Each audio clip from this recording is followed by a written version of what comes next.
Do vampires exist? And let's just see what comes up.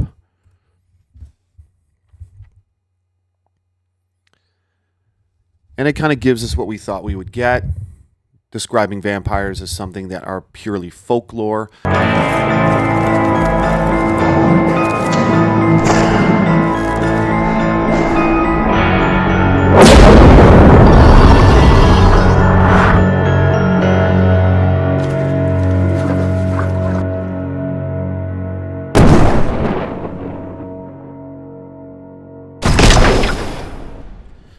Greetings, welcome to Kili's AI Paranormal Research. Did a little intro video. If you have the time, go ahead and check that out. But we are exactly what we say we are. We're going to be using some of the most recent developments in AI to research some of the most challenging questions in the paranormal world. We're starting here with the industry leader, ChatGPT, which back in August of this year released ChatGPT 5. And what we're going to do right now is we're just going to type in something simple. Start off easily as we examine vampires. It is October 1st, everyone. Happy Halloween. And I figured vampires would be a great place to start. So let's just try something simple. Do vampires exist? And let's just see what comes up.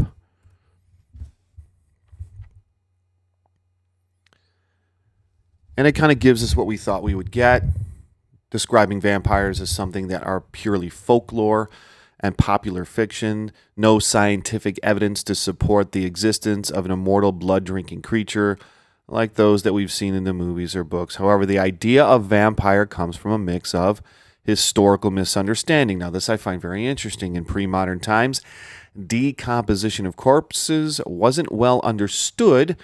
So things like blood around the corpse's mouth or a bloated body led people to believe that the dead were still feeding or alive. There are rare medical conditions that contribute to the myths, such as light sensitivity and rabies causing a biting behavior. Cultural myths also. Nearly every culture has some version of a vampire-like creature from all reaches of the globe. So as you can see, ChatGPT gives us quite a bit of information about whether or not vampires exist. And let's be honest, we know they don't, but that's not why we're here. We're here to sort of examine the origins. Now, we will get to some of those that maybe we have not been able to prove that not exist. But for this, let's just try something else. What are the origins of vampires? All right, and I'm interested in this because they gave us a little bit of some evidence up there, so let's see what comes up. Vampire myths stretching across centuries, rooted in ancient fears of death, disease, and the unknown. Ancient civilizations. Mesopotamia, one of the earliest vampire-like figures, is Lamasthu, a female demon who preyed on infants and pregnant women drinking their blood. I've never heard of that. That's interesting. Creatures like Ampusa and Lamia, ancient Greece and Rome, seduced and fed on young men or children's blood. These weren't called vampires, but had many vampiric traits. And then we're looking at global folklore. The Slavic and European was already mentioned in the first prompt. China has their own hopping vampire that feeds on a life force, the key. India, I've heard of the Vitala, a spirit that possesses corpses and drains life force. Indian mythology has many ghoulish and vampire-like spirits. West Africa, South America, medieval Europe, which is, I believe, where the most popular versions of vampires emerge from. After the Black Death, mass deaths and poor understanding of disease led people to believe that the dead could rise and spread illness. Well, we know the illnesses were spread, but the dead rising, the dead could definitely spread the illnesses, and that was one of the major problems with decomposing bodies, often expelling blood from the mouth. Religion in the church. Some of the most popular stories involve the Catholic Church employing vampire hunters, considering them agents of Satan. Modern vampire literature. A lot of people attribute Bram Stoker's Dracula as the first sort of proper vampire. But if you look right here, The Vampire in 1819 by John Polidori is the first aristocratic vampire in fiction, and he was inspired by Lord Byron. Several decades later, Bram Stoker's Dracula in 1897 is the defining work for the modern vampire myth. Dracula is charismatic, undead, noble, and terrifying. Of course, this is probably the first image that appears in people's minds when they think about vampires, is that Dracula from Bram Stoker, which was popularized by Bela Lugosi in the 1930s. So basically, what ChatGPT is telling us here is vampires evolved from ancient demons and spirits, cultural fears and death of disease, which appeared to me, cultural fears and death of disease and misunderstood science and medicine are probably the two most prevailing notions that contribute to the vampire myth here. Gothic literature and horror fiction. So there you go. I mean, I believe this is sort of a lot of stuff that we already know, but it's a good place to start anyway. Let's ask another question, though. One more.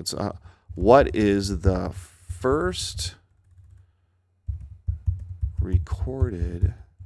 Yeah, you can see the typos in case you thought this was just a full AI production. Incident. Let's try incident that implicates... Boy, see, look at that. A vampire. So what I want to know is is there a way we can find out the first time in recorded history that a vampire was blamed for something? All right, so we're looking at something that gave us that the first recorded incident for which a vampire was blamed comes from the 12th century in Eastern Europe, what we now know as modern-day Serbia or Bulgaria. However, the term vampire wasn't always used. The depictions were often vague, involving revenants, the undead corpses that harmed the living. Here, and what we have now gives us as it says, here's the most widely recognized first detailed vampire report. First recorded vampire case. I'm not even going to try to pronounce this guy's name. Blagojevich? Blagojevich? Close enough, right? And it took place in Serbia. In 1725, official Austrian report from imperial authorities. What happened? A man named Peter Blagojevich reportedly died and was buried. In the 8 days following his death, 9 other villagers died suddenly. Many claimed on their deathbeds that Blagojevich had attacked them at night, choking and drinking their blood. His wife claimed he had visited her at night and demanded shoes. The villagers petitioned the Austrian authorities to exhume his body. The exhumation. Blagojevich's body was said to show no signs of decay, and his hair, beard, and nails had apparently grown. Fresh blood was seen in his mouth. Locals and officials believe this was clear evidence of vampirism. What they did, they drove a stake through his heart. Classic. His body reportedly bled profusely, and then they burned his corpse. This event was notable that it was reported in the Vienna newspaper, let's just go with that, making it the first well-documented vampire case in Europe. The incident occurred during the vampire hysteria in Eastern Europe, the early 18th century. Austria had recently taken control of part of the Balkans and was encountering local Slavic beliefs about the undead. It matters because the word vampire, or a local version of it, is used for the first time, and it involved official government documentation. And this right here is, to me, the biggest piece of evidence right here that somewhere in government text there was an official vampire investigation. So that's pretty interesting if you ask me. And I'd like to know more about the influence on the Western European vampire craze, which inspired the Gothic writers, including Bram Stoker. All right, so That's pretty interesting stuff, if you ask me. I'm kind of excited about this. We got more coming on vampires, probably at least 2 more episodes on vampires, because I got a little bit more research I'd like to do, and I'm interested in some of these official government documents. So let's see what we can find. All right. Until then, don't look under your bed.